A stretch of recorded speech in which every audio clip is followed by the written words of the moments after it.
can study these huge groups of people, you find the reduction in overall cancers of approximately 30 to 50%.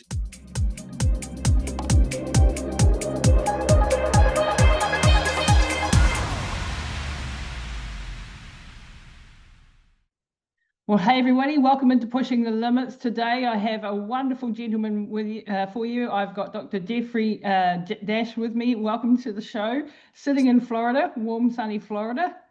Welcome to the show, Dr. Jeffrey. Thank you. Thank you so much, Lisa. Yeah, it's going to be me. Yeah, no, I'm so excited for this interview because you really are a limit pusher, and that's what this show is about, pushing the limits and finding, unusual answers to questions that medical science has. And you have such an incredible background. Would you want to give us a 2-minute version of your story and before we dive into the science? Well, Lisa, when I was in medical school, I was interested in imaging. So what my big research project as a medical student was scanning electron microscopy of acute renal failure in a animal model. We injected mice with the chemical to give them acute renal failure, and then we processed the kidneys of the mice into little slices, and it had to be treated with a special chemical so we could image the microscopic glomeruli in the electron, and we used a scanning electron microscope, which was just newly available back in those days in the mid 1970s. And I was fascinated with at that microscopic size, there was such intricate sophisticated architecture of the glomeruli. It looks like a ball of spaghetti in a big cup, which is called the Bowman's capsule. The ball of spaghetti is lying inside of it, and it's magnified 20,000 times. You can see the little tiny perforations. That's what filters the blood. The blood flows through those little capillaries, and the serum is filtered out into the Bowman's capsule, and that creates the urine. And so I was so fascinated with that type of imaging that I decided, you know what, I'm going to specialize in medical imaging. So I went into radiology, and I became interested in doing procedures. So I became an interventional radiologist. So I did that for about 25 years here in Florida at one of the local hospitals. And I developed eye trouble after about 25 years of doing that. So I had to retire. I couldn't see the little tiny nodules as well as before. And I looked around, I went to meetings and decided to open my own outpatient clinic specializing in bioidentical hormone replacement for menopausal women, and also hormone replacement for men, and also specializing in natural thyroid for various thyroid disorders. So that's what I've been doing for the last 20 years. During that time period, 3 members of my family came down with aggressive cancer. And so I was forced with quickly getting up to speed on the medical literature in order to help them. And that is the genesis of my book, which came out in 2020, which is entitled Cracking Cancer Toolkit. It's a 550-page book. It's if you weigh it, it's 3 pounds. It's a big book, and so it covers using repurposed drugs for cancer treatment. And we're talking about the Medicine Man movie just earlier. One of my favorite movies is called Medicine Man, entitled Medicine Man, which with Sean Connery and Lorraine Bracco, about discovering the cure for cancer in a rare flowering plant in the Amazon rainforest. And the reality is, if you look out your living room window or your kitchen window at the greenery, you're going to be looking at chances are you're looking at many different plants that have anti-cancer activity. Absolutely. And so the problem is not finding that one rare flowering plant in the middle of the Amazon rainforest. The problem is we already have hundreds of repurposed drugs that have anti-cancer activity. We already have hundreds of botanicals that are available in the vitamin store that have anti-cancer activity. So the big question, the big problem is, how do we combine them together so that they work in a synergistic way to give us what's called synthetic lethality, which means the combination is more active and more effective than each item individually. Wow. And so that's some of the idea of ideas that we talk about in the book, and the three basic concepts about cancer that we explore. One is cancer as a metabolic disease, which is an old concept from Otto Warburg, who received the Nobel Prize back in the 1920s, and that concept is the metabolism of the cancer cell is different from normal cells. It utilizes this thing called aerobic glycolysis, which means it preferentially utilizes glucose without using mitochondrial oxidative phosphorylation. And the other main metabolic disturbance is, which isn't really talked about much, but is probably the main one, is this peculiar relocation of some of the early enzymes in the glycolysis pathway. They're relocated to the outer surface of the mitochondrial membrane, which is called the voltage-dependent anion channel, VDAC or VDAC for short. And the first enzyme that's in the channel, in the utilization of glucose, is called hexokinase. Glucose is a hexose type chemical structure. So hexokinase, normally adults have a form of an adult form of hexokinase. And cancer cells use hexokinase 2, which is an embryonic form of hexokinase, not normally present. And this embryonic form is relocated to the VDAC, which is not normally there. So this is a peculiar rearrangement of this enzyme to the VDAC. So the next logical thought is, well, what happens if we could find a repurposed drug or botanical that can pull the hexokinase away from the VDAC? And that's been studied and found, you know what, that's a valid anti-cancer strategy. Wow. And so there are a number of substances that could do that. The one which is probably the most effective is jasmine, from the jasmine tea, jasmine flower. It's used in the perfume industry, and that's been studied. Unfortunately, there's been no effort to turn it into a anti-cancer drug, so we don't really have anything there. The next one is there are two components of a cannabis, the marijuana cannabis plant. One is the psychoactive component is THC. The non-psychoactive component is called CBD, cannabidiol, CBD. And so CBD has been studied. The one study that I mentioned in the book is by Rimmerman, who's an Israeli researcher, and he found that CBD separates the hexokinase 2 from the VDAC and has very strong anti-cancer activity. Wow. There are other drugs that work on the metabolic pathway. So you like metformin and things like that, and the metformin, another approach is to divert.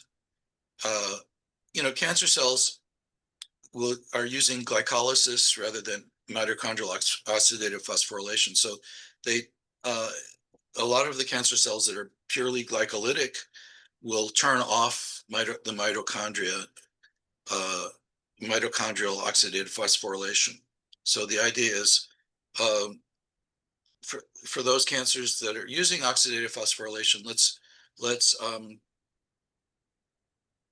let's try to disrupt glycolysis. And if that's not working, how do we by adding a second drug, synergistic drug, that blocks oxidative phosphorylation or impairs oxidative phosphorylation, those two will work together in synergy. So the two pillars that we're talking about are, number one, glycolysis, which takes place in the cytoplasm. Yep. And then the other one is oxidative phosphorylation taking place in the mitochondria.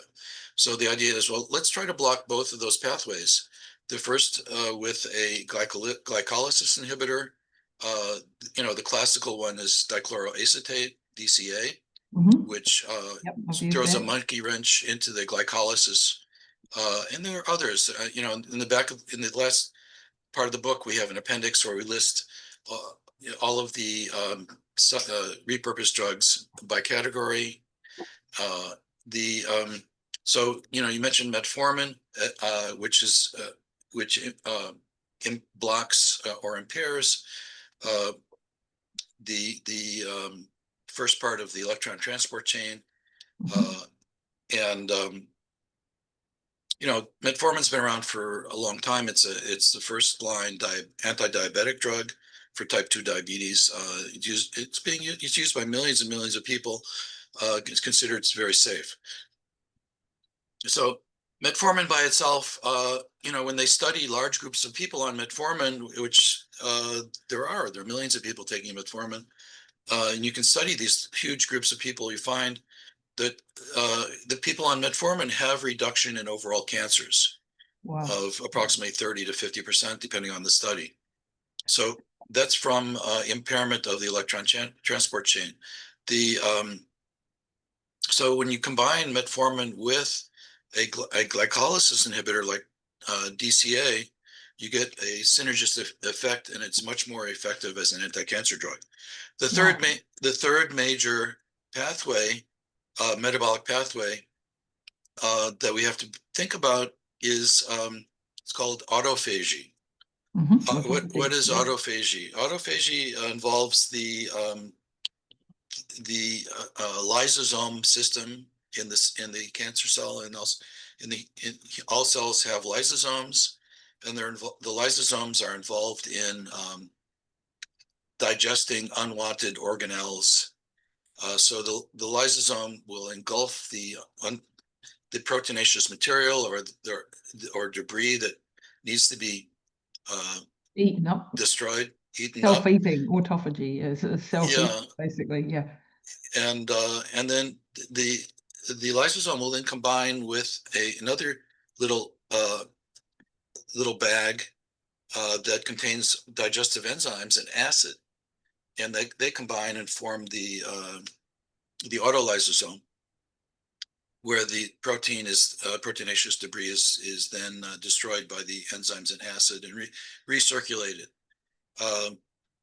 So what happens in cancer cells is, if you give them any type of insult, such as metformin, DCA, or even a chemotherapy drug, that will activate a protective state of autophagy. It's called protective autophagy.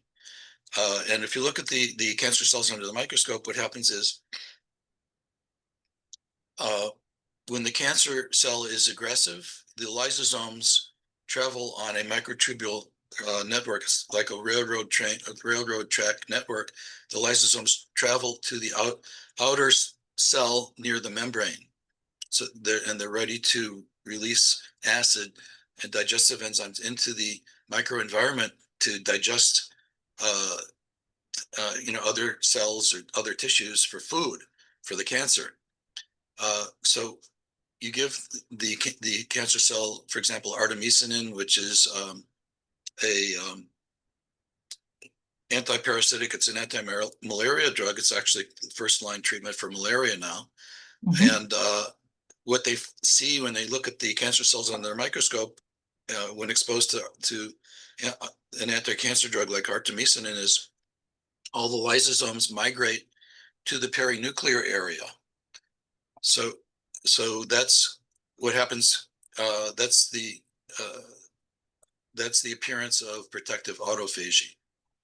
So So that's the third pathway that you can exactly, inhibit the that's cancer. the third pathway that it puts the cancer cell into a state of hibernation, so they can withstand any type of drug treatment, and so it's very effective to add a third drug that will inhibit autophagy. And there are a number of actually there's some over-the-counter drugs.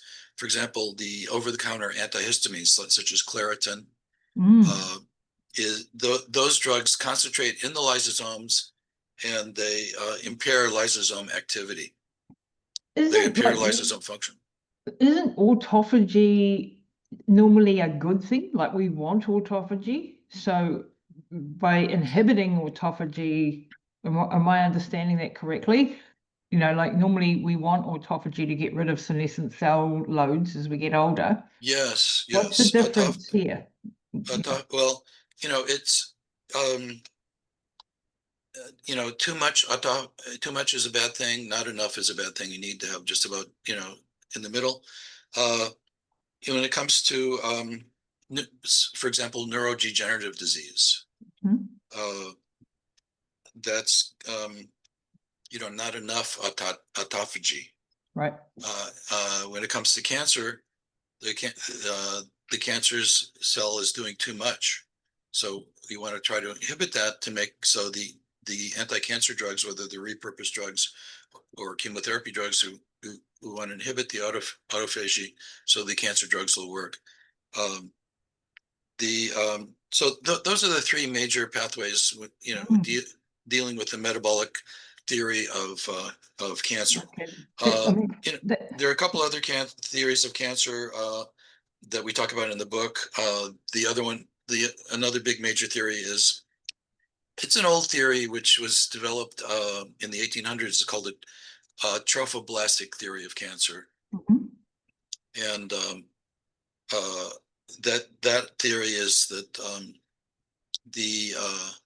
the cancer is actually a very similar to the trophoblast. The trophoblasts are actually placental cells, and so that is developed in the book. That concept. The third concept of cancer is cancer as a parasitic disease, and the idea of cancer as a parasitic disease was actually from very early, way back in the 1860s, 1870s. Early researchers had microscopes, and when they looked at cancer cells, they saw little germ spores, and they immediately wrote in their journals that this looks like a parasitic disease.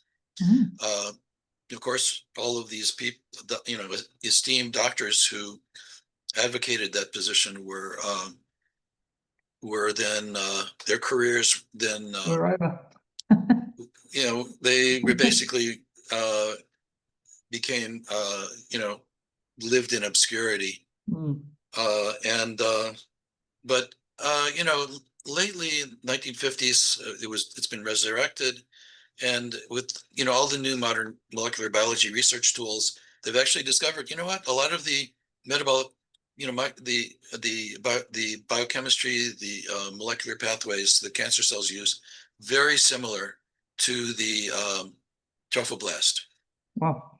A lot of similarities there. And so when it comes to the idea of cancer as a parasite, it just so happens, I don't know if it's a coincidence, but just so happens that there are many anti-parasitic drugs that are very effective as anti-cancer drugs. So lately, the one that's been the two anti-parasitic drugs that have been getting the most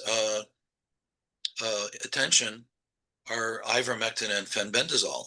Ivermectin, as you know, has been around for since the 1980s. It's the two doctors who discovered ivermectin received the Nobel Prize in Medicine. And the Chinese doctor who discovered artemisinin, which is an antiparasitic drug, also received the Nobel Prize along with the ivermectin doctors. Wow. The Chinese doctor's name was Tu Yu. They have these funny names. Yeah. The Japanese doctor, I think, is Sakura, and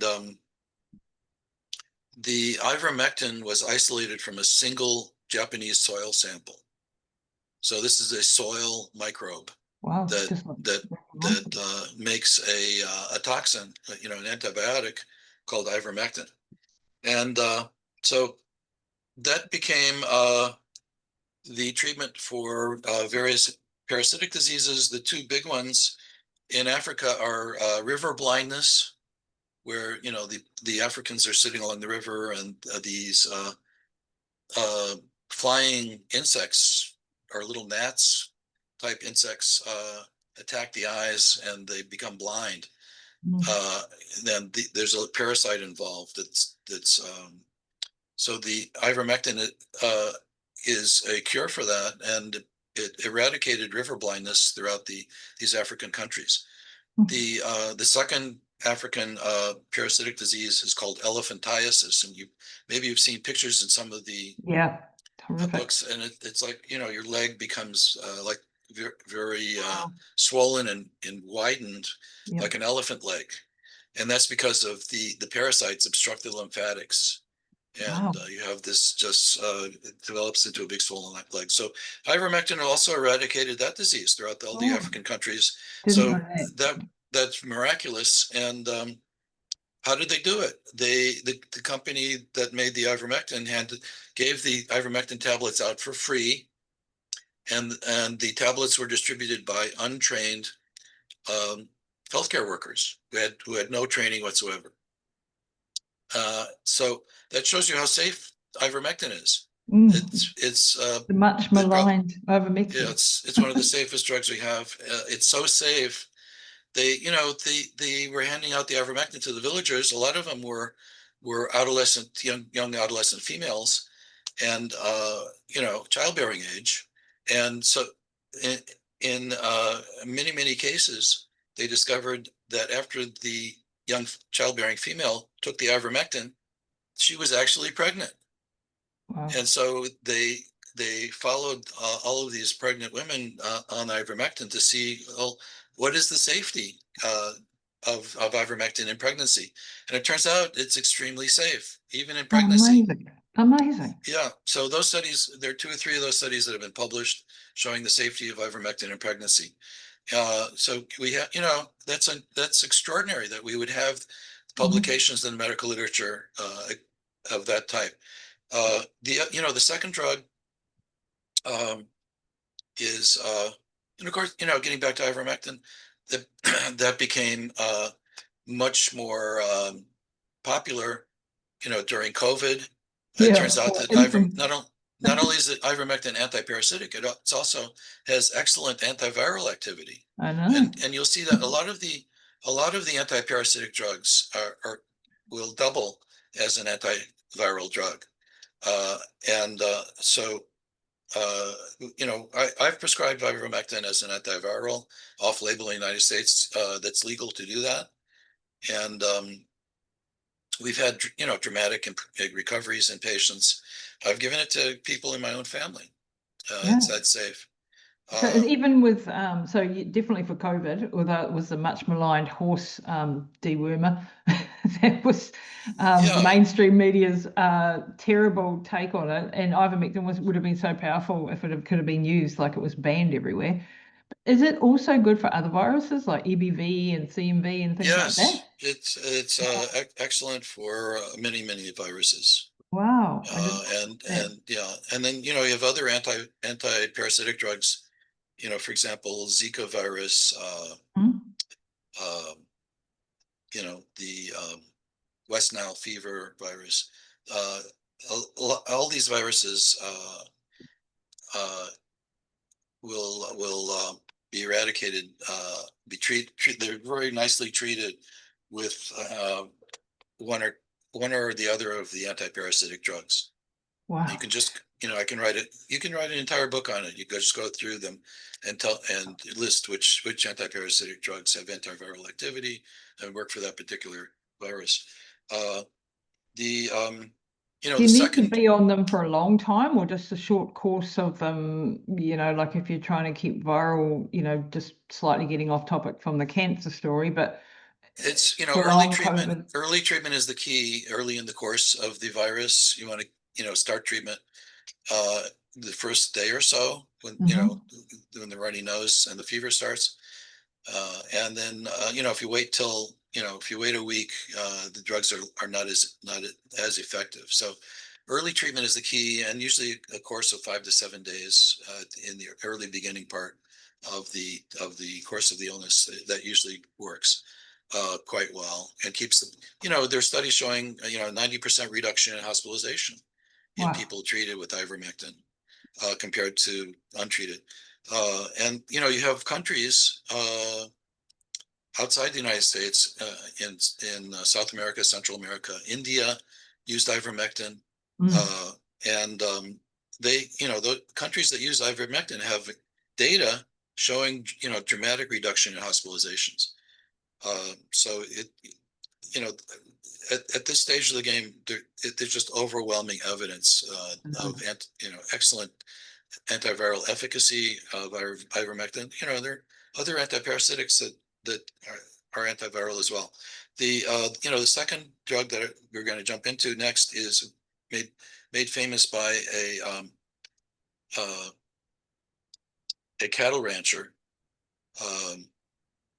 and he was diagnosed with lung cancer at MD Anderson, and put on a experimental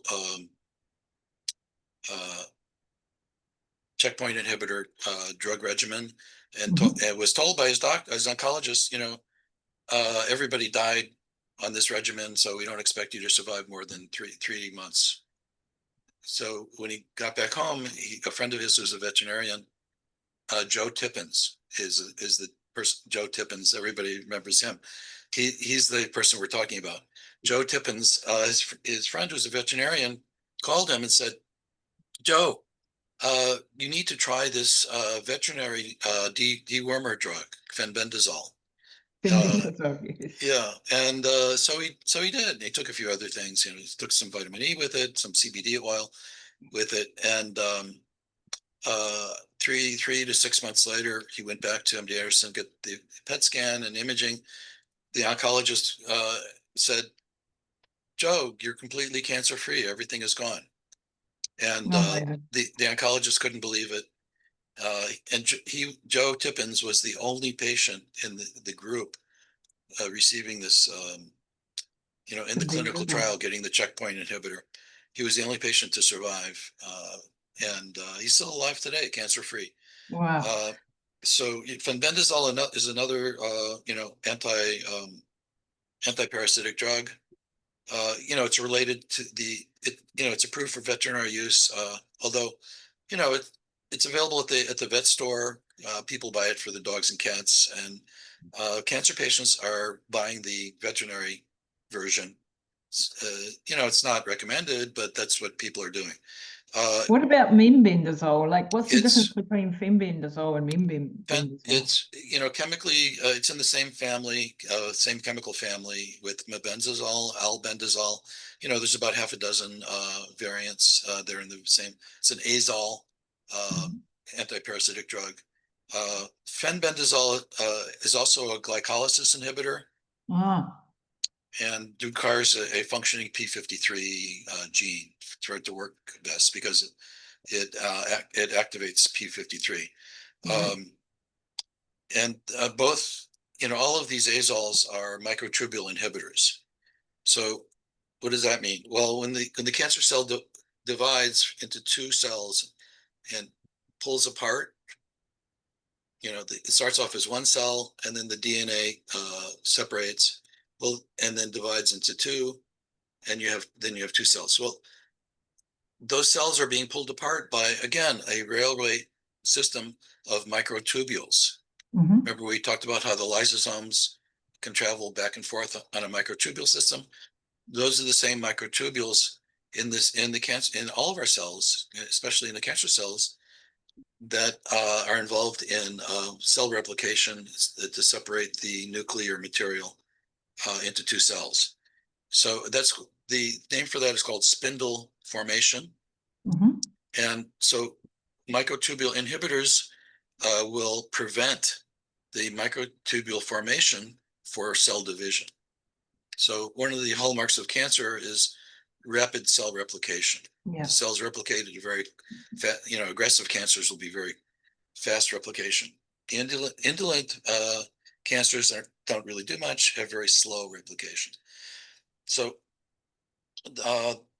there are actually, the Taxol plant, that Taxol tree is where the chemotherapy Taxol comes from. That's a chemotherapy microtubule inhibitor. The colchicine, which is used for gout, is another microtubule inhibitor, which will inactivate the white cells and it's as an anti-inflammatory drug. Fenbendazole, mebendazole are very, very good anti-cancer drugs. The mebendazole has actually been suggested for childhood pediatric brain tumors as a replacement for vinblastine, which is the chemotherapy, the usual standard of care chemotherapy drug. So the mebendazole actually works better than a standard chemotherapy drug. And so those are a few examples of antiparasitic drugs, ivermectin and fenbendazole.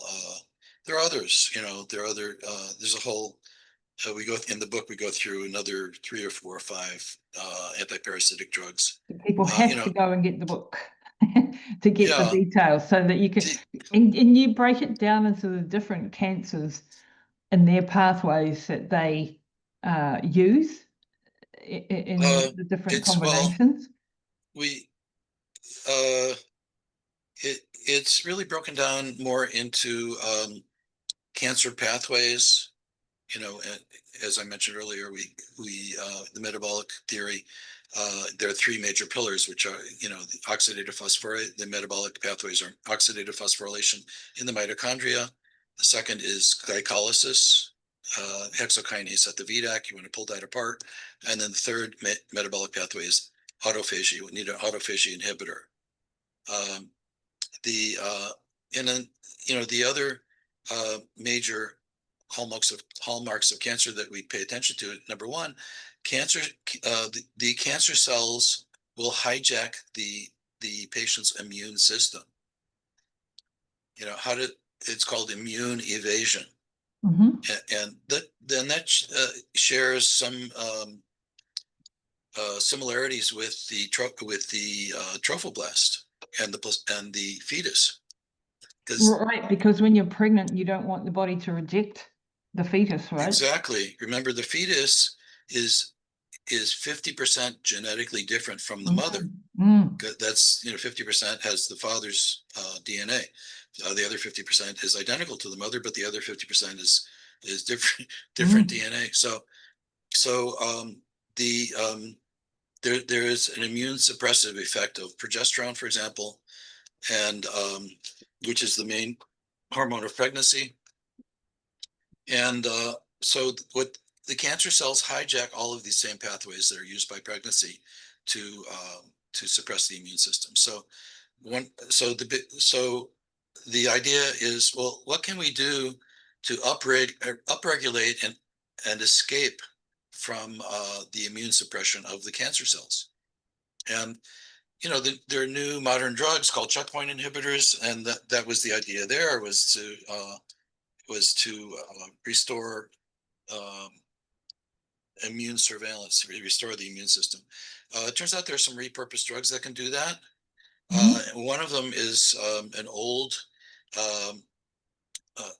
drug for gastric ulcers and gastritis. It's an old antacid drug, which is used to be prescription, but now it's over the counter. You don't need a prescription to buy it. It's called cimetidine. which is now over the counter. It was the number one um, antacid drug back in the 1980s. Has been replaced by the PPIs, the proton pump inhibitor drugs. And so there are a number of case reports of patients with gastric bleeding.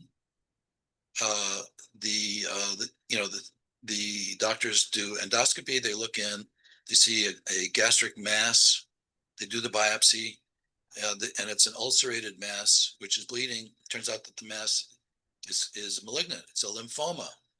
Lymphoma Wow. involving the stomach, bleeding, and of course they can't operate right away because they give the patient the antacid drug. In those days, it was the cimetidine. Mm. And so there are a number of case reports in the medical literature. The surgeons gave the patients high dose cimetidine for a couple of weeks. They go back in, do the operation. Guess what? The cancer is gone. Wow. And The is lymphoma. that you don't have the downsides that you have with PPIs, causing all sorts of trouble with cimetidine or not? Well, long term, of course, we need our gastric acid. So long term, Mm.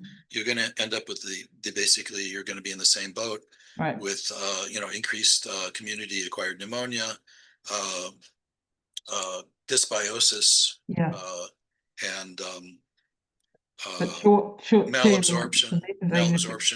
Yeah. of A good calcium, osteoporosis, etc. point. But also they get B12, malabsorption of B12 and things like that. I mean, but Yeah. the cimetidine upregulate the way it works is the cimetidine is an antihistamine. Histamine is involved in this immune escape of the cancer cells, and the cimetidine restores the patient's own immune response to the cancer, and also to any infection that happens to be present. For Mm. example, there's a study in the pediatric cardiology literature. Young children who have cardiomyopathy need a heart transplant. So they give, anytime you do a organ transplant, the patients have to receive immunosuppressive drugs Yeah. to prevent rejection. So they're heavily immunosuppressed, and that will bring out, they can't fight infection with viruses. So there are there's a variant of HPV virus that affects the fingers, Hmm. and it causes little papillomas, so like warts that just extend out. They're Right. like lengthy warts. I don't know if you've ever seen that Yeah. Yeah. involving Wow. the fingers No, of I haven't. immunosuppressed kids. No. Yeah. And so what they did was they said, well, let's try to upregulate their immune system with cimetidine and see if that helps. So I think they had 19 success, complete cures out of 20 patients, something like that. And, and it's quite impressive to look in the medical literature because they Wow. show pictures of these fingers with these long papillomas, the Mm. wart-like structures coming out of the fingers before and after. And after it's completely cleared up. So it's good for viral disease. Also, there are a number of reports in the medical literature using cimetidine for uh, herpes zoster, which is shingles, Mm. and it's it speeds healing because it upregulates the immune system. Patient can now fight the herpes virus better. Wow. I had that. And I could have done with so that. cimetidine, is I think a great repurposed drug to help restore the immune system. There are others. The there's there's a vitamin-like product on the market originally from Japan called beta glucan, Yes. Yeah. which From the also mushrooms stimulates the immune and system. mhm. And the idea is, well, it's a long chain of sugar molecules that can mimic pathologic structures. So the immune system will gets uh, uh, uh, will think that it's a pathologic structure and then mount an immune response, and it upregulates the immune system that way. Wow. So, we explore those different ideas. Originally, there were studies done in mice at I think it was done at Winston-Salem University of North Carolina at Chapel Hill, and in the mouse lab, they spent months and months, medical students injecting cancer cells into mice.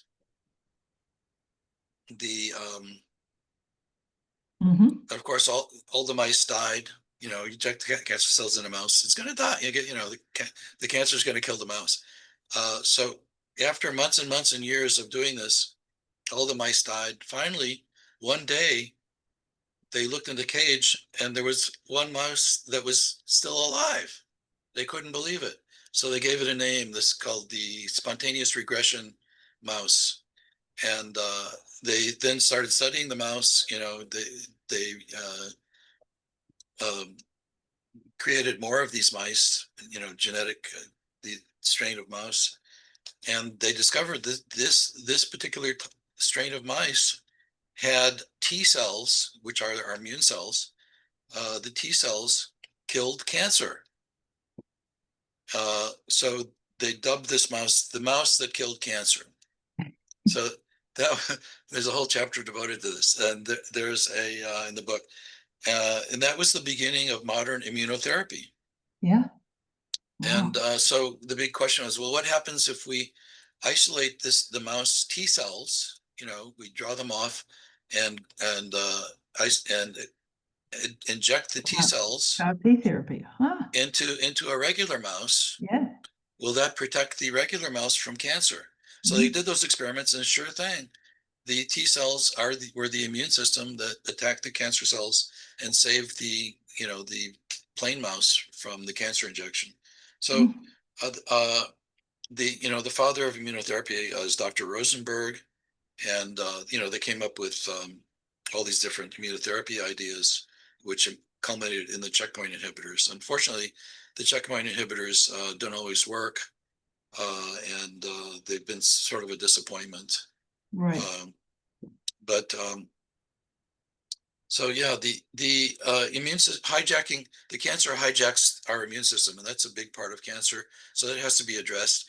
And then, of course, the other major hallmark is inflammation. Cancer cells, all cancers live on inflammation. Inflammation is like the life blood of cancer. Wow. It's sort of like inflammation is like throwing gasoline on the fire. Yeah. So that's one of the big problems with chemotherapy is the chemotherapy causes this sudden bursting of the cancer cells and dramatic cancer cell death, and all of these cellular debris components are spilled out into the circulation, and that stimulates a massive immune response, inflammatory response. Yeah. Massive inflammatory response, and that is measured by these cytokines. The big one is IL-6, interleukin 6. Wow. And there are a few others, but that's available at all the national labs. It's a standard test for IL-6, which is an inflammatory cytokine. So if you measure IL-6 in a cancer patient after chemotherapy, the inflammatory cytokine IL-6 is sky high. Wow. They have massive inflammation. So I've just bought a product to market called Rejuvenate Pro, and we're using a extract of colostrum called Immunel, and another product called Immune Defense Proteins, which is a suite of 50 bioactive whey proteins from New Zealand cows. And both of these inhibit they increase the natural killer cell activity. So they're on clinical research. Nice. Yeah. Nice.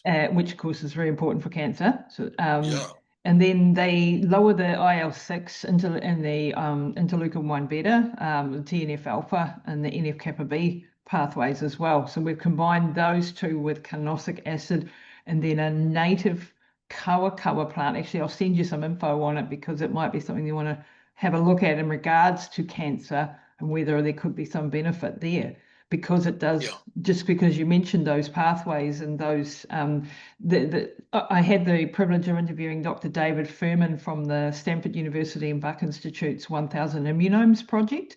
And they spent 15 years studying human immunology, and they took 1,000 people through, and they identified different proteins in the blood that increased your systemic chronic inflammation. And he said this is at the cause of all of the hallmarks of aging, and like as you say, inflammation is at the basis also of cancer as well.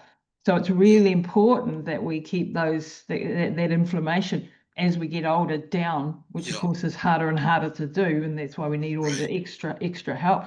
I was just connecting dots in my head, so sorry to interrupt, but I thought, ooh, that could be an interesting one for you too. Yeah, you know, the inflammatory pathways are very, very important to keep that in mind for any type of anti-cancer treatment.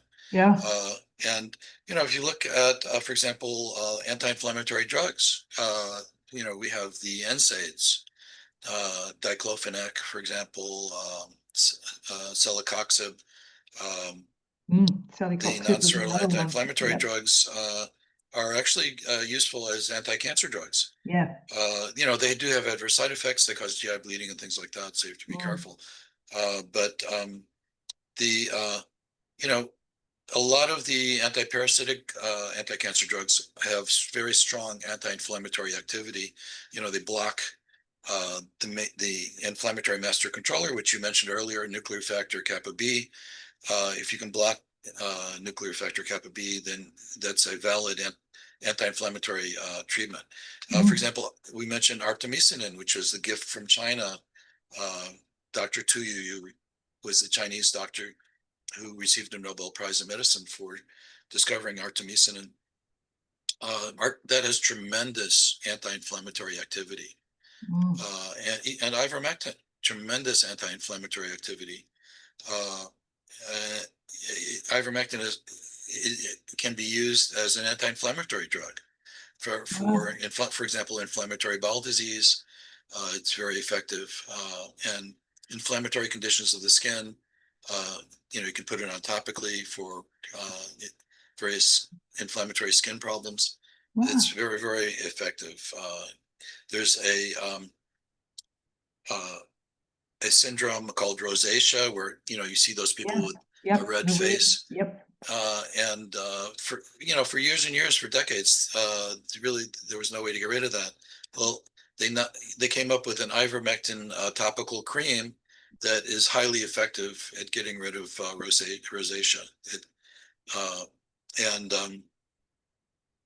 So is that the anti-inflammatory effect? Is that the you know, anti-parasitic effect? Is there a mite that's involving the skin causing that redness? Or is it both? Is it both? So inflammation is huge. Anti-inflammatories, you know, blocking the inflammatory pathway is huge. What about things like curcumin, resveratrol, quercetin? Yes. You know, curcumin, right? Green you know, tea. You know, these types. The botanicals. You know, the resveratrol has a more active, biologically active form, which is called pterostilbene. Pterostilbene, which is kind of a weird name, but it's spelled PTERO. Pterostilbene, and that's the methylated version of resveratrol. It's more biologically active, and it's available at the vitamin store. You know, resveratrol has a lot of anti-cancer benefits, and the curcumin, you know, that's been around for centuries. I mean, it's in traditional, you know, native medicine as an anti-inflammatory drug. You know, the other types of botanicals that are, for example, in Chinese medicine, probably the top botanical is Chinese skullcap, which has a lot of anti-cancer, anti-inflammatory activity. If you use the Chinese skullcap, you have to be careful not to use the American skull. The American skull cap is not the same, doesn't have the same effect. So you have to make sure it's the Chinese version. Wow. Dr. Dach, I think we haven't even touched the surface. I'm going to have to wrap up because I've got to look after my mum, but I would love to have you back on for a part 2, because we haven't even got to thyroid or bioidentical hormones or vaccine or any of these other topics that I wanted to get into. And you're an encyclopedia of knowledge in relation to cancer. And I wish I'd had a lot of the information that you've shared in your book. Well, 4 years yeah, ago. I just wanted to mention the ebook, which is, the Kindle electronic version of the Yep. ebook for Cracking Cancer Toolkit is only $9.95 American dollars. Yeah, an absolute And gift. that's available on Amazon. And feel I think it's a great resource. Yeah. And there is a Canadian, for people who we do get a lot of calls from people. And I just want to make it clear, I do not treat cancer patients, so it's not my specialty. So for people who are looking for a integrative oncologist who can treat them, what we do is we've compiled over the years, we've compiled a list of integrative oncologists and we email that list to patients who are looking for that Oh type of gosh, thing. that's Yeah. absolutely amazing. So maybe we can get that or a way to contact you to get that list, and we'll put a link Yeah, to the and Amazon. we have a Facebook group Mhm. which is entitled Cracking Cancer Toolkit, and the list is publicly displayed Oh, at the top of the Facebook brilliant. group. If you go to my contact page on my website, which is jeffrey-md.com, we'll just ask for the list and we'll send it to you. Oh, amazing. So we're going to put all of those links down, but Dr. Jeffrey, you're just an encyclopedia. I mean, a lot of the stuff that you've talked about today, after years of studying, I did with my mum, and that, that's why she's Yeah. probably still with us, But you've actually Yes. given me some new things to consider and add in and think about, and Yeah. to do more research on. We talked about ivermectin and mebendazole. Mm. There's a Canadian doctor by the name of William Makis, M-A-K-I-S, Mhm. who's over the past year or so has been very successful using that type of protocol Yep. for large numbers of cancer patients. And I Wow. think he's in Alberta, Western Canada. Okay, I'll have a look at that And as well. he's on Twitter X. You can always find him there. Dr. Makis, William Makis. Okay, William Makis. that's wonderful. Okay, He's one of the integrative oncologists on the list that right. we send out. Also, Dr. Charles Meakin, have you come across him? No, And I haven't. Travis Christopherson, that's who I've. Christopherson, he wrote the Yeah. book Tripping Over the Truth. That's right. Yes. Yes, and he worked with Yes. Dr. Meakin, who was the head of the care oncology clinic. Oh, yes, for yes. The many. care oncology clinics. We mention them in the book quite a bit. Excellent. They're doing some great studies, and Yep. they're using a protocol with 4 drugs. They're using statin drug, metformin, Yep. and a couple other drugs. Yeah, doxycycline and celecoxib, I think, and Yeah. atorvastatin. And so, yeah, all these are great people to learn from. But your book sounds like it really goes into the nitty-gritty of the pathways that are And it's involved. heavily referenced. There are a couple thousand references. Wow. And so everything is in there. You're It's incredible. it took it takes even for me with MD training and stuff like that, it took me 2 or 3 years to just learn the language of Yeah. how to read the oncology literature, because a lot of it's abbreviations, VDAC, Yeah. nuclear factor kappa B, Yeah. and then there a C-Mike, KI67, it's almost like learning a foreign language. So we try to simplify it, and as we go along, we explain the abbreviations. So over time, you can learn, learn the language, learn the lingo. Exactly. Yep, you can, and you can teach yourself anything that you set your mind to. And today more than ever, we've got access to wonderful people like you through podcasts and stuff. If that's the way you learn best. So, Dr. Jeffrey, thank you so much for your time today. Thank you for having me, Lisa. It's been a pleasure. I can't wait. I really want to get you back on. So thank you so much. Okay, it'll be my pleasure. Thank you. We're looking forward to it.